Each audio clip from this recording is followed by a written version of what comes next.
Hello, আসসালামু আলাইকুম সবাইকে। তোমরা সবাই কেমন আছো? আজকে আবার নতুন একটা ভিডিও নিয়ে চলে আসলাম। আমার কাকু বিদেশ থেকে আসতেছে, তার জন্য কিভাবে অ্যারেঞ্জমেন্ট করলাম সেটাই আজকে তোমাদের সাথে শেয়ার করব। এইখানে রান্না করা হচ্ছে লাউ চিংড়ি।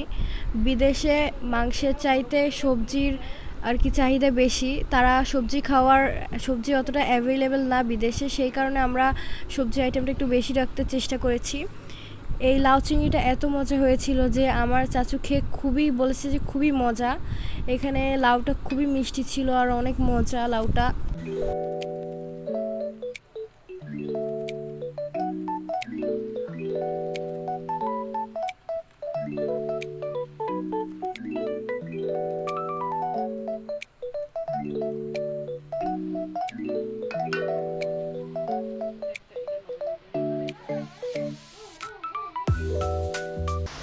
বারান্দায় এসে হঠাৎ করে দেখি বৃষ্টি শুরু হয়ে গিয়েছে, সেই কারণে তোমাদেরকে দেখানোর জন্য এই ক্লিপগুলোও ফোনে ধারণ করলাম। ওয়েদারটা এত ঠান্ডা আর এত সুন্দর ছিল, খুবই আরামদায়ক একটা ওয়েদার ছিল রাতের বেলা, কিন্তু বৃষ্টি হওয়ার কারণে রাস্তায় একটু কাদা জমে গিয়েছিল।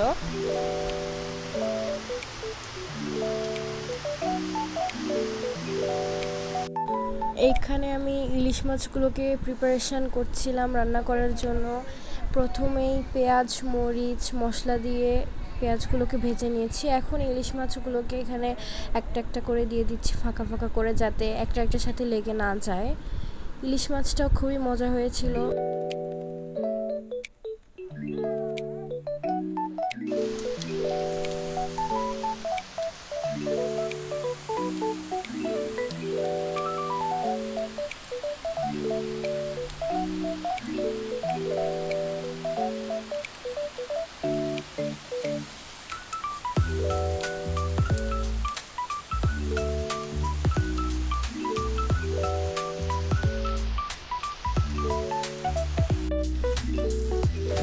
এখানে মাছগুলোকে উল্টিয়ে দিচ্ছিলাম একটা একটা করে।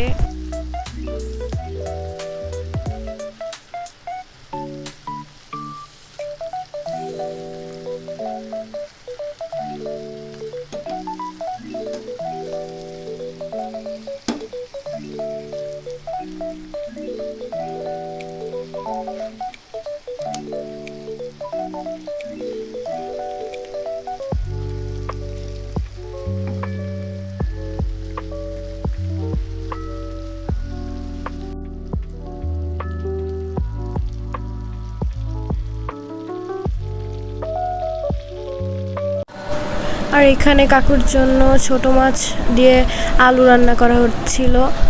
এই খাবারটাও খুবই সুস্বাদু খেতে, আলু আর ছোট মাছ একসাথে ভুনা। আমার চাচু ছোট মাছ অনেক পছন্দ করে, সেজন্য এটা রান্না করা।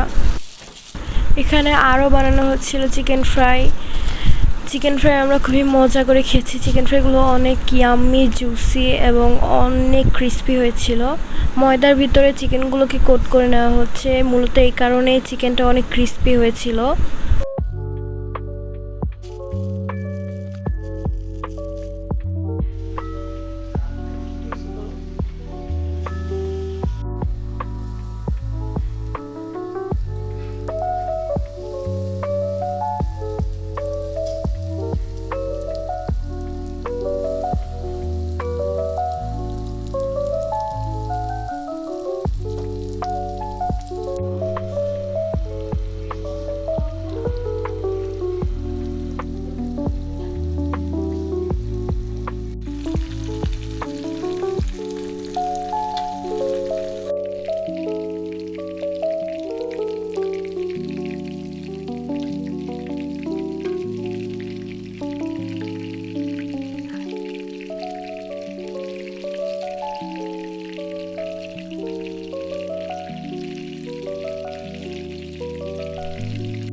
এখানে চিকেন ফ্রাই বানানো ডান। তো তোমরা সবাই ভালো থাকবে, সুস্থ থাকবে। লাস্টে একটা বৃষ্টির ভিডিও দিয়ে আজকের ব্লগটা শেষ করছি। আল্লাহ হাফেজ।